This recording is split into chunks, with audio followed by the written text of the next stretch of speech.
L'ambassadeur de la France résidant à Djibouti, Christophe Guillou. Accompagné de ses proches collaborateurs, le nouvel ambassadeur a prononcé un important discours, un discours dans lequel il fait état des liens existants entre la France et la République de Djibouti, qui sont, a-t-il dit, les fruits d'une longue histoire partagée durant 150 ans.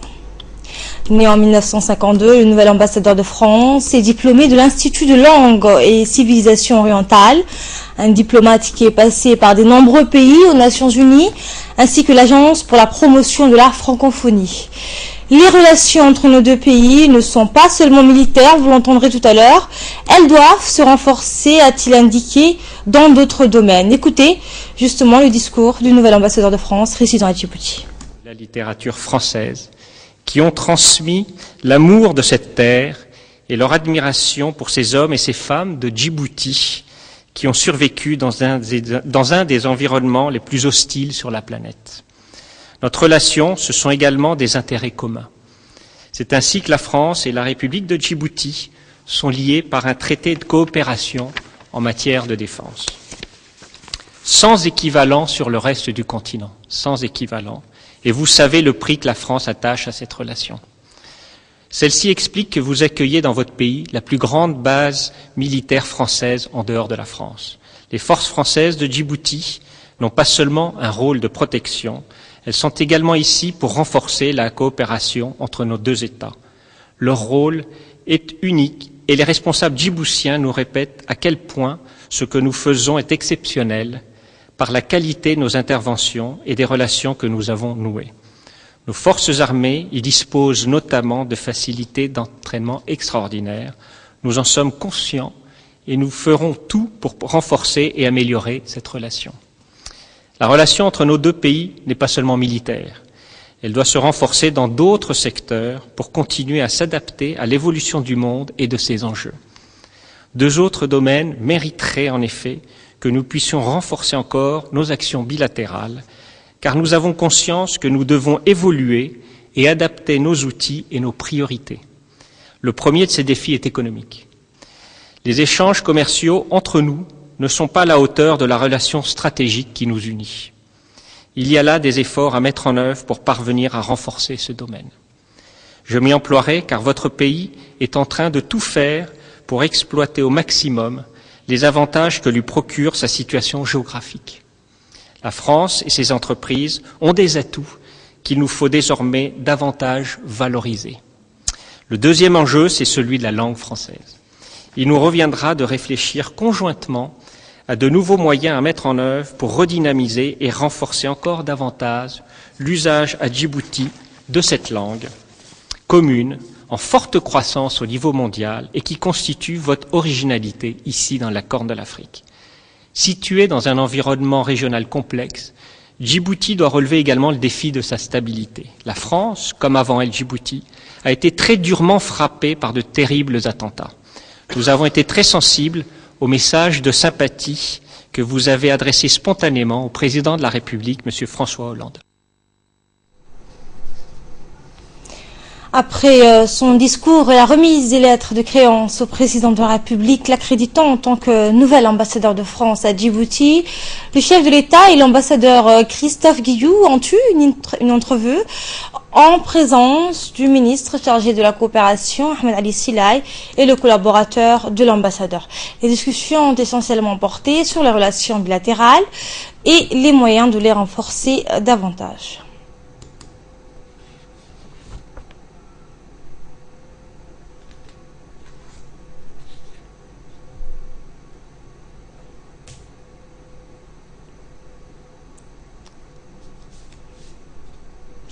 La porte-parole de l'UMP et présidente du Parti social-démocrate djiboutien, Hasna Moumine Bardone, s'est félicitée aujourd'hui du très bon déroulement de la convention de l'UMP qui a porté M. Ismaël Omar Guelleh comme candidat unique de cette coalition.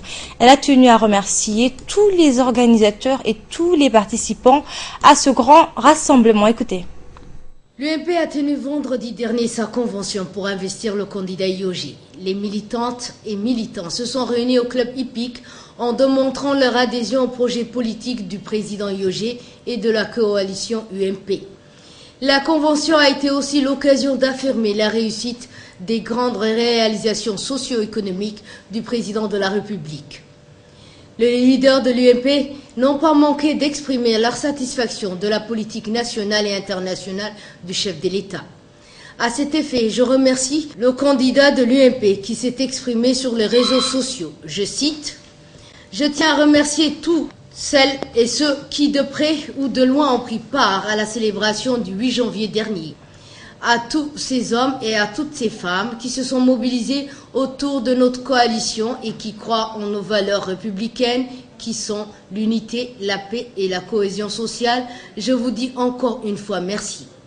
Dans nos quartiers, dans nos villes et par-delà les frontières, continuons à œuvrer ensemble pour Djibouti. » Fin de citation. Au nom de l'UMP, je remercie également l'ensemble des militants, adhérents, sympathisants, RPP, FRUD, PND, PSD, UPR pour leur engagement auprès du candidat IOG. Enfin, mes remerciements pour tous ceux et celles qui ont rendu agréable l'organisation de ce grand événement et plus particulièrement la première dame du pays et présidente de l'UNFD, Mme Khadra Mohamed Haït. Sous la présidence de Madame la députée Hasna Bilil Hamad, la commission de la législation et de l'administration générale s'est réunie hier. Au cours de cette réunion de travail, la commission a examiné le projet de loi portant sur le schéma directeur d'aménagement et d'urbanisme de Djibouti-Ville et de sa périphérie. Le gouvernement était représenté par la secrétaire d'État chargée du logement, Madame Amina Abdi Aden.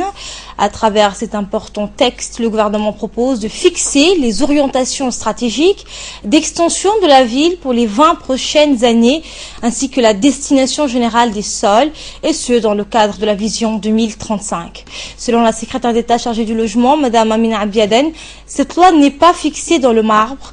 Il est prévu, a-t-elle souligné, que des évaluations périodes soient donc faites tous les 5 ans afin d'en réévaluer donc la pertinence en fonction de l'évolution et des besoins qui pourraient apparaître. Des correctifs utiles pourront être apportés si cela s'avère nécessaire, a-t-elle précisé. La secrétaire d'État, Madame Amina Abdi Aden, a expliqué aux membres de la commission qu'à travers ce texte, il est question avant tout de mettre bon ordre dans le domaine, mais plus encore de poser les jalons de l'avenir de Djibouti en termes d'aménagement. Ce texte, a-t-elle insisté, va servir de moyen d'action et d'encadrement. Il mettra un terme aux opérations effectuées rapidement au coup par coup, et va privilégier l'aménagement, l'avènement d'un urbanisme cohérent qui s'inscrit dans la durée avec une optimisation des investissements publics et privés. Le cadre de vie s'en verra amélioré, a-t-elle conclu. Une information de taille a été communiquée aux élus présents par Madame Amina Abdi Aden. Au cours des travaux en commission, le gouvernement travaille activement à l'idée de développer le tramway à Djibouti afin d'améliorer la circulation urbaine. La secrétaire d'État a insisté sur le fait que cette option qui avait été retenue par le gouvernement est inscrite dans le projet soumis à l'approbation des élus. Nous sommes conscients que ce projet mobilisera des moyens considérables. C'est la raison pour laquelle nous travaillons activement à la mobilisation des ressources afin d'entamer ce chantier le plus tôt possible. Le sujet d'importance a suscité un débat constructif. Au terme de la réunion, les députés ont émis un avis favorable à l'adoption de ce projet de loi lors de la tenue de la prochaine séance publique de l'Assemblée nationale. Dans le reste de l'actualité, la Caisse nationale de sécurité sociale, la CNSS, a lancé une opération de bancarisation des retraités percevant donc une pension d'au moins 100 000 francs par trimestre. Pour ce faire, la CNSS a invité les banques de la place dans ses locaux dans l'objectif d'ouvrir les comptes pour ces retraités qui perçoivent donc 100 000 francs par trimestre.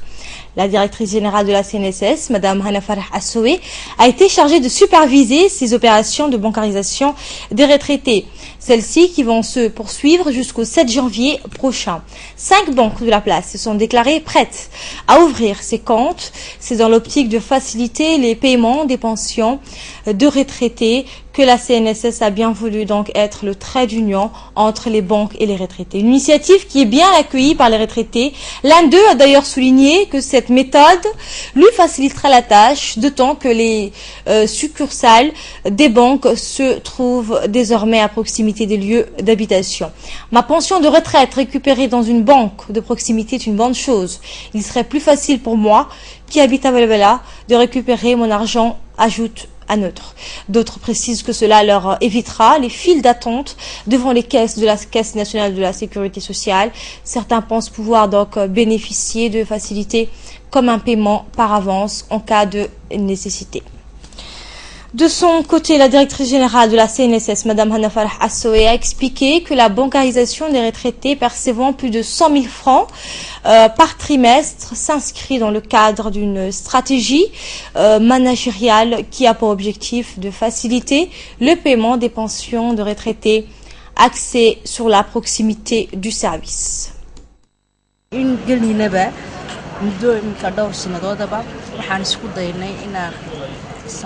Nous avons commencé à transférer via la poste des pensions des retraités vivant dans les régions. Cette mesure a été rendue possible à l'issue d'un partenariat que la CNSS a signé avec la Poste de Djibouti. À l'issue de cette initiative, les pensionnés des régions ne se déplaçaient plus vers la capitale et venir à la CNSS pour récupérer leur pension de retraite. Puis une autre mesure a été prise, celle de payer les retraités qui sont très alités et qui n'ont plus les capacités de se déplacer. Pour ces derniers, nous avons des équipes qui se déplacent et qui remettent les pensions à domicile. Et aujourd'hui, c'est une nouvelle étape de cette stratégie qui vise à offrir un meilleur service aux retraités et leur éviter ainsi les attentes et les déplacements. Ceci dit, les retraités ont le libre choix d'ouvrir leur compte dans la banque de leur choix. Il y a 5 banques de la place qui ont répondu à notre invitation, a indiqué la directrice générale de la CNSS, et qui ont bien voulu ouvrir des comptes sur place aux retraités percevant des pensions d'au moins 100 000 francs. Également dans l'actualité, un stage de haut niveau en réseau informatique destiné à une dizaine de militaires et de gendarmes s'est clôturé aujourd'hui au camp Cher Osman, CCO, où des certificats techniques de premier degré CT1 ont été délivrés. La cérémonie de clôture du stage et de remise des certificats a été présidée par le général de division, Zakaria Cheikh Ibrahim, chef d'état-major général des armées. Ont également pris part à la cérémonie le général de brigade Ousmane Nour Soubagleh, chef d'état-major de la défense, le général de la brigade Tahir Mohamed Ali, sous-chef d'état-major de la défense, les chefs des corps des différentes missions installées à Djibouti, les chefs de département de l'état-major. Était également présent le général Hassan Ali, conseiller du chef d'état-major général des armées, ainsi que le colonel Ibrahim représentant la gendarmerie nationale. Et enfin, après proclamation, les résultats, le général Zakaria Cheikh Ibrahim a procédé à la remise des récompenses aux premiers et meilleurs lauréats de ce stage.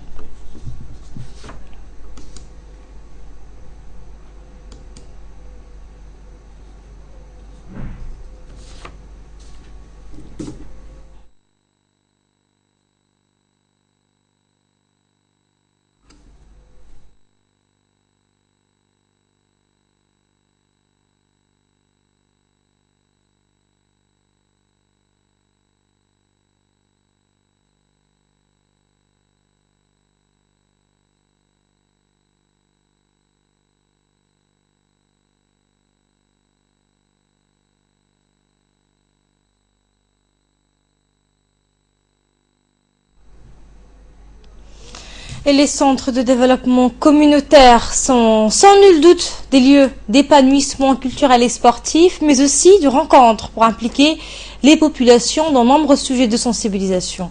Ces dernières prennent aussi une part active aux décisions concernant leur quartier ou zones résidentielles.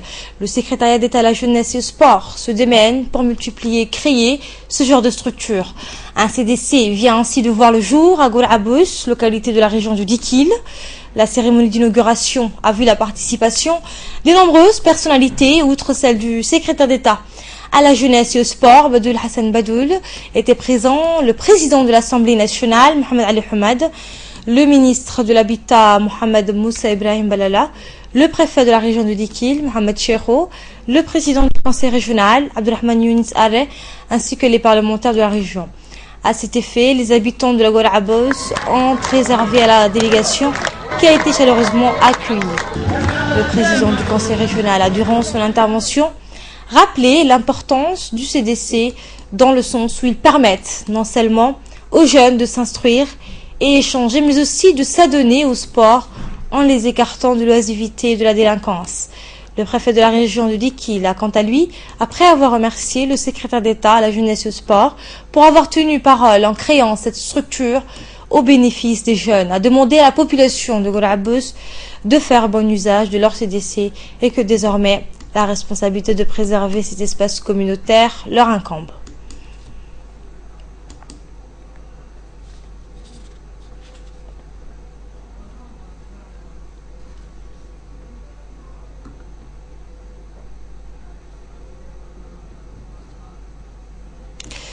Le président de l'Assemblée nationale, Mohamed Ali Hamad, et le ministre de l'Habitat, Mohamed Moussa Ibrahim Balala, ont également tour à tour pris la parole. Ils ont remercié tous les habitants de Gora Abos pour leur grande mobilisation, puis ont mis l'accent sur l'aspect instructif des CDC.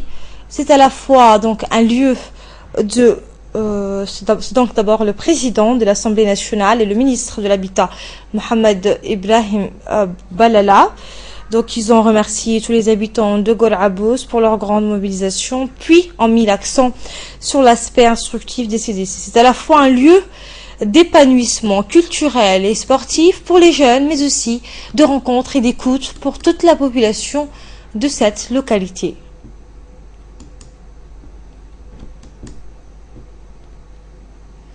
Le secrétaire d'État à la jeunesse et au sport, Badoul Hassan Badoul, après avoir rappelé que les CDC étaient la vitrine de son département, a mis en exergue le rôle principal que joue chaque centre de développement communautaire dans l'épanouissement de la jeunesse. Il a rappelé que les CDC ne sont pas des espaces réservés exclusivement aux jeunes, mais aux moins jeunes également qui ont leur place.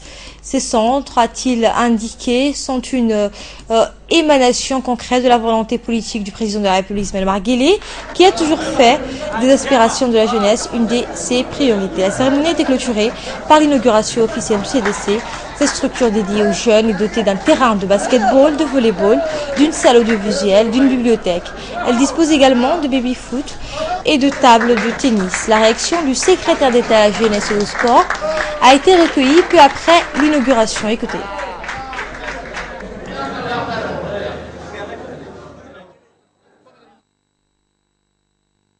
Nous nous trouvons aujourd'hui à Gora Abos, donc dans une des localités de la région de Dikil, pour inaugurer un CDC qui sera donc très profitable à la population de cette localité. Cette CDC émane donc de la volonté du président de la République de permettre donc à la jeunesse de région de profiter des infrastructures communautaires. Donc c'est un des CDC aussi le plus important parce que donc c'est une jeunesse qui a assez attendu donc cette infrastructure.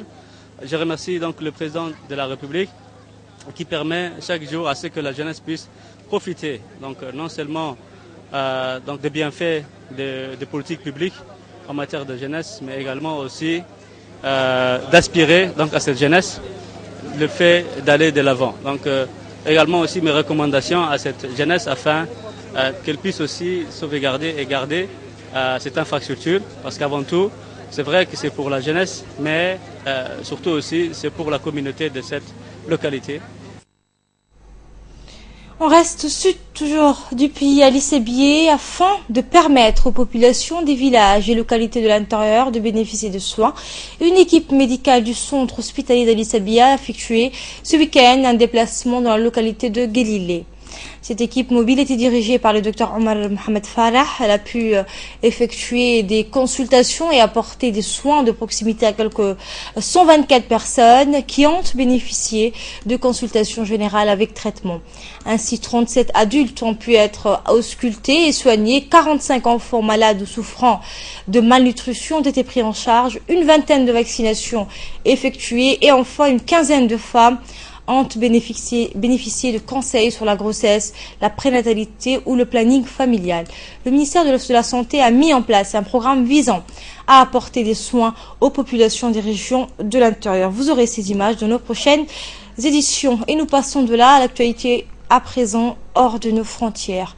La Ligue arabe condamne les actions de l'Iran. Les pays membres de la Ligue arabe, à l'exception du Liban, ont condamné les attaques visant des missions saoudiennes en Iran. C'est ce qu'a déclaré le ministre émirati des Affaires étrangères. Le point dans cette séquence.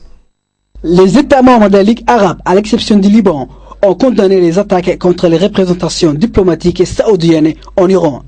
Les ministres des Affaires étrangères de la Ligue arabe ont tenu hier une réunion extraordinaire au Caire, à la demande de Riyad, pour discuter du conflit diplomatique entre l'Arabie saoudite et l'Iran. Les deux pays ont rompu les relations diplomatiques le 3 janvier, à la suite des attaques contre les missions diplomatiques saoudiennes à Téhéran et à Mashhad. Djibouti, la Somalie, le Soudan et Bahreïn ont aussi rompu leurs liens diplomatiques avec l'Iran.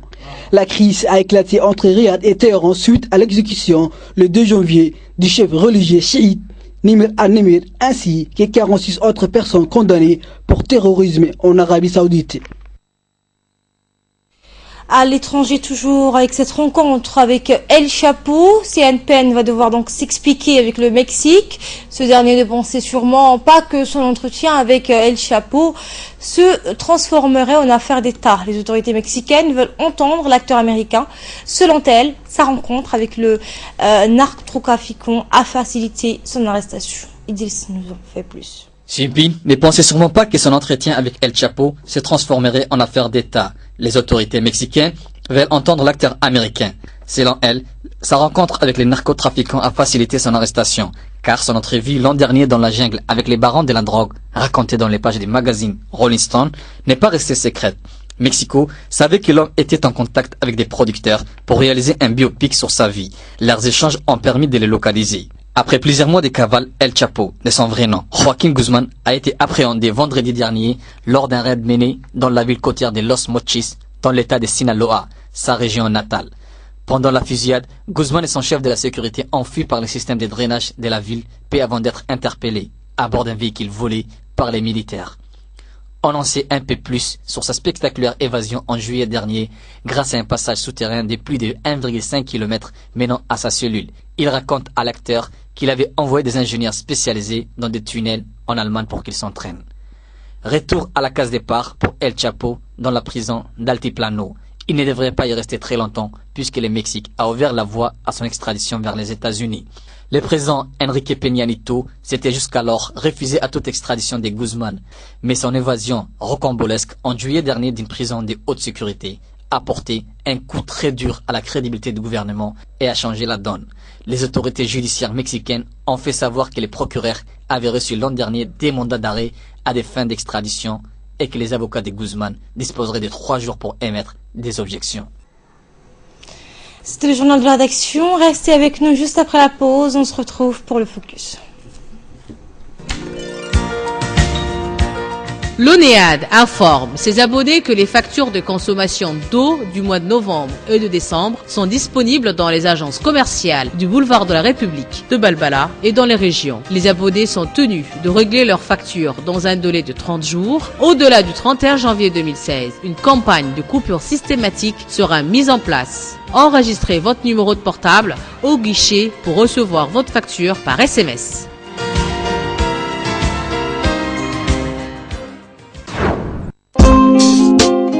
La Direction générale de la population et de la famille vous informe que conformément au décret présidentiel numéro 345/2015 du 27 décembre 2015 limitant au 31/12/2015, la procédure d'échange de la carte d'identité nationale est reportée pour le jeudi 30 juin 2016. Par conséquent, la validité des anciennes cartes nationales d'identité prendra fin le 30 juin 2016.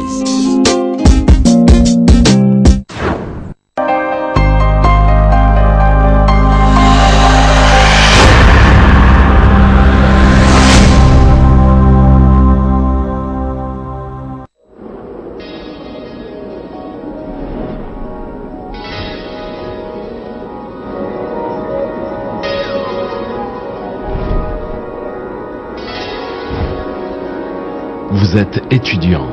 Vous possédez une ligne fixe sans Internet.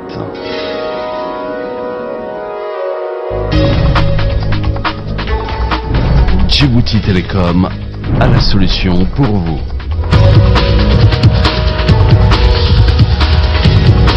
Pour tout achat d'un abonnement Internet étudiant de 1 méga, Djibouti Télécom vous offre le modem ainsi que les frais d'installation. Et profitez ainsi de nos offres spéciales étudiants avec un forfait 6 mois à 19 950 francs.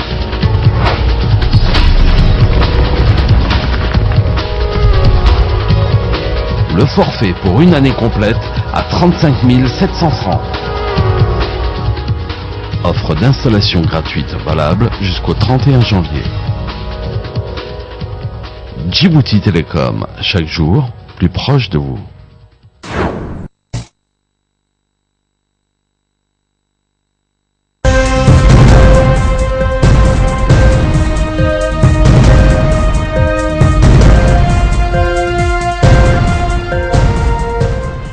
Place maintenant au focus. Nagad Fouad m'a rejoint. Bonjour Nagad.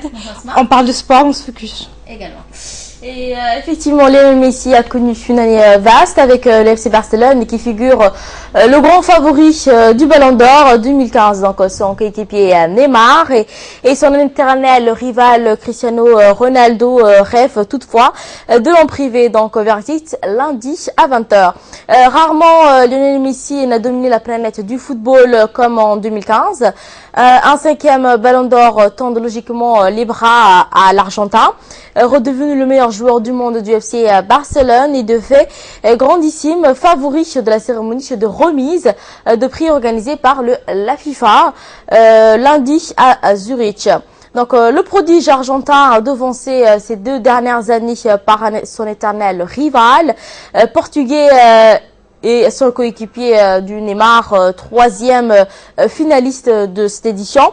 À 28 ans, Léo quadruple lauréat et écrit une saison en or, tout en faisant encore exploser quelques compteurs sur le plan individuel. Donc impliqué sur les 3 buts catalans inscrits en finale de la Ligue 1 contre les Juventus. Messi a terminé l'épreuve comme meilleur buteur de la compétition en égalité avec Ronaldo et Neymar et qui ont également réalisé des exceptions. Et a bouclé le Liga en fait avec 43 buts juste derrière le Bulgare. Et en insolite. Voilà. Et pour terminer en insolite, un voleur contraint de manger 40 bananes pour restituer les bijoux qu'il avait ingérés. La police indienne a employé une technique peu commune pour retrouver une chaîne en or contraignant le voleur à ingérer 40 bananes pour restituer le précieux bijou qu'il avait